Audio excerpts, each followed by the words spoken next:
When most people think of art, they think of paintings like The Starry Night by Van Gogh, sculptures like The Statue of David by Michelangelo, photography like VJ Day by Alfred Eisenstadt.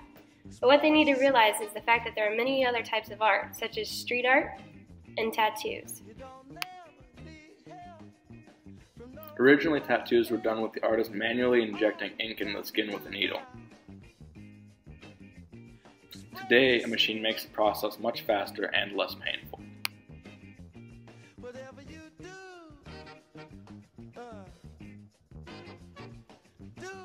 The process of creating a tattoo has come a long way over the past couple of thousand years. Now the evolution of the medium is within the acceptance of it. Tattoos were traditionally reserved for old sailors and bikers, whereas today they are much more common in a professional environment.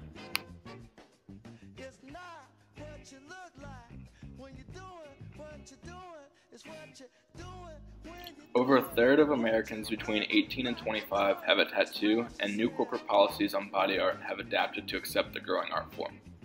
Starbucks recently changed their tattoo policy to accept any tattoos as long as they are not offensive and do not cover the hands, neck, or face. The military has recently revoked its strict tattoo policy and replaced it with much more lenient rules.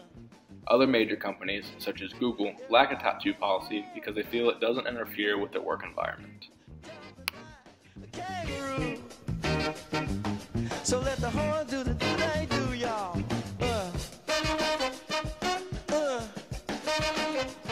A negative idea usually comes along with the idea of street art, but this type of art has a growing number of supporters and people who appreciate the hard work that these pieces take. Street art began when a man who went by Tacky 183 started tagging his name on subway cars in New York City. Tagging is a method where artists spray paint their name or label on an area. Most common areas are subway or railroad cars. Tagging soon became a competition. Artists expanded their styles by adding colors and effects. This is how it evolved into a complex art form.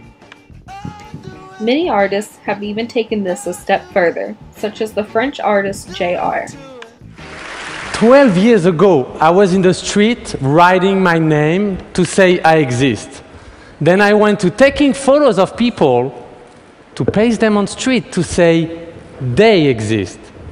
From the suburbs of Paris to the wall of Israel and Palestine, the rooftop of Kenya to the favelas of Rio. J.R. is an accomplished artist whose work has spread across the globe. Locally, there's an organization called Prohibition that was created by John and Jessica Winters to appreciate street art. They say Prohibition is a celebration of art forms that have been criminalized, marginalized, and underappreciated in mainstream media.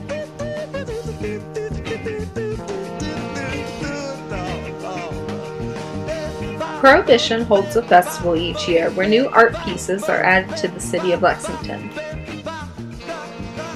The most famous piece is the Lincoln statue, which is painted on the back of the Kentucky Theater.